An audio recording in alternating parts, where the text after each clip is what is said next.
Hello बच्चों, नमस्कार। मैं कविता बिट्टू सिन्हा इस वीडियो के माध्यम से आप सभी को वर्ग 9वीं पुस्तक कृतिका भाग 1 में संकलित अध्याय 4 माटी वाली पढ़ाने वाली हूँ, जिसे विद्यासागर नौटियाल जी ने लिखा है। इस पाठ में विस्थापन की समस्या का मर्मस्पर्शी चित्रण किया गया है। इस समस्या से मजदूर तथा गरीब लोगों को सर्वाधिक दुख भोगना पड़ता है।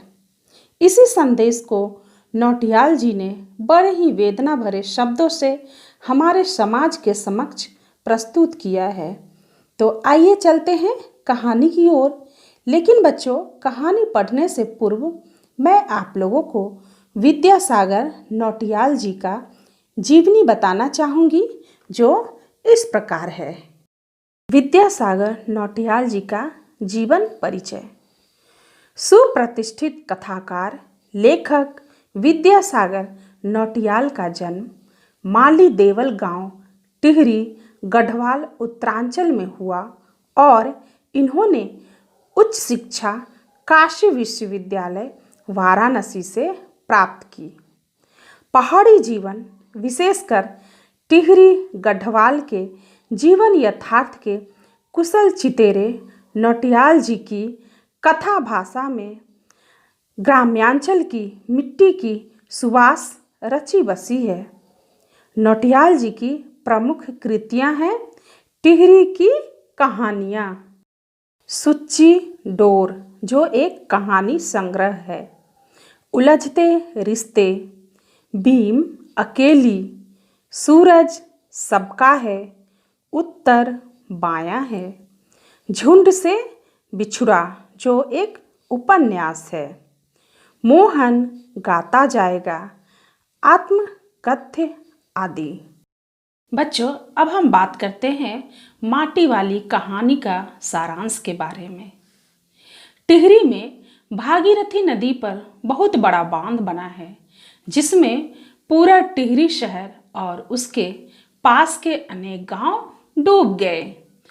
पहले जो लोग अपने घरों व्यापारियों से जुड़े थे, उनके सामने अचानक विस्थापित होने का संकट उपस्थित हो गया। माटी वाली कहानी भी इसी विस्थापन की समस्या से जुड़ी हुई है। कहानी कुछ इस तरह है। बूढ़ी माटी वाली पूरे टिहरी शहर में घर घर लाल मिट्टी बांट रही होती है और उसी से उसका जीवन भी चलता है। घरों में लिपाई पुताई में लाल मिट्टी काम आती है। एक पुराने कपड़े की गोल गद्दी सिर पर रखकर उस पर मिट्टी का कनस्तर रखे हुए वह घर घर जाकर मिट्टी बेचती है। उसे सारे शहर के लोग माटी वाली नाम से जानते हैं। एक दिन माटी वाली मिट्टी बेचकर एक घर में पहुंचती है तो मकान मालकिन उसे 2 रोटियां देती है। माटी वाली उसमें से एक रोटी अपने सिर पर रखे गंदे कपड़े से बांध लेती है। तब तक मालकिन चाय लेकर आ गई। पीतल के पुराने गिलास में माटी वाली फूंक फूंक कर चाय सुरकने लगी। माटी वाली ने कहा कि पूरे बाजार में अब किसी के पास ऐसी पुरानी चीजें नहीं रह गई है।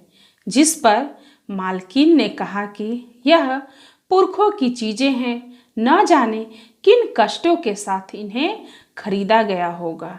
अब लोग इनका कदर नहीं करते। अपनी चीज का मोह बहुत बुरा होता है और टिहरी का मोह भी ऐसा ही है।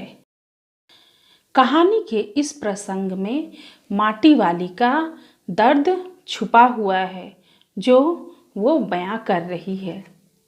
माटी वाली ने कहा कि जिनके पास जमीन या कोई संपत्ति है, उन्हें कोई ठिकाना मिल ही जाता है, लेकिन माटी वाली जैसे बेघर मजदूरों का क्या होगा। माटी वाली उस दिन 2-3 घरों में मिट्टी पहुंचाकर 3 रोटी बांधकर अपने बूढ़े पति के लिए लाई थी। वह रोज इसी आस में बैठा रहता है। आज वह उसके लिए प्याज भी खरीद लाई थी कि कूट कर रोटी के साथ दे देगी। घर पहुंची तो पाया कि बुढ़ा मर चुका है। टिहरी बांध से उखड़े लोगों को बसाने वाले साहब ने माटी वाली से पूछा कि वह जहाँ रहती है वहाँ का प्रमाण पत्र ले आए, पर उसके पास ऐसा कोई भी प्रमाण पत्र नहीं था। वह तो सारी जिंदगी माटा खान से खोद कर मिट्टी बेचती रही। माटा खान का भी उसके नाम कोई कागज नहीं था। ऐसे में उसे सरकारी मदद नहीं मिली। टिहरी बांध भरने लगा। लोग अफरा तफरी में घर छोड़कर भागने लगे। निचले भाग में बने शमशान पहले डूबने लगे। मानसिक रूप से विक्षिप्त हो चुकी माटी वाली अपनी झोपड़ी के बाहर लोगों से कह रही थी, गरीब आदमी का शमशान नहीं उजरना चाहिए। तो देखा बच्चों, किस तरह से टिहरी बांध बनाने का दुष्परिणाम सभी लोगों को झेलना पड़ा। उन्हें अपना शहर तक छोड़ना पड़ा। उनका भविष्य अंधकारमय हो गया। माटी वाली के जीवन पर भी इसका बुरा प्रभाव पड़ा। उसका भविष्य तो पूरी तरह समाप्त हो गया।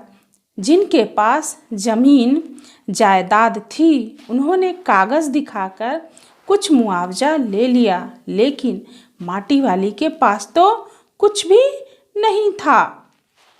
वर्तमान समय में यह समस्या जो है अभी भी है।